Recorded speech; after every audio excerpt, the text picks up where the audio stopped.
எல்லாரும் கேட்குற கேள்வி அதான், அடுத்து ஓபிஎஸ் என்ன பண்ணுவார்? ஏன்னா இன்றைக்கி இஸ் அ லோனர், தனி மனிதனாக நிற்கிறார், தனிமரம் தோப்பாவாது. அவருக்கு எங்கே சாய்ஸு?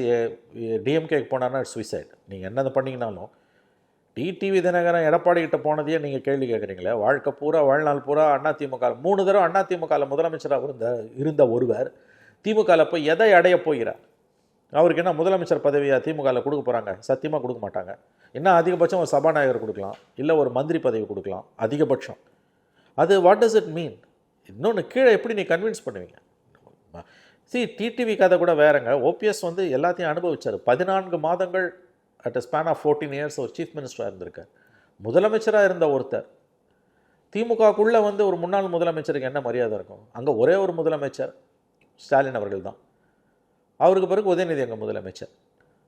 தெரிஞ்ச விஷயம் உங்களுக்கு. இங்கே ஓபிஎஸ் வந்து எப்படி அவங்க அகாமடேட் பண்ண முடியும்? ஓபிஎஸ் அப்படி போனார்னா திமுகவுக்கு என்ன லாபம்? ஓட் ட்ரான்ஸ்ஃபர் எப்படி நடக்கும்? டிடிவிக்கே ஓட் ட்ரான்ஸ்ஃபர் நடக்குமான்னு கேட்குற நீங்கள். ஓபிஎஸ் போனார்னா என்னன்றதை நீங்களே யூகித்துக் கொள்ளலாம்.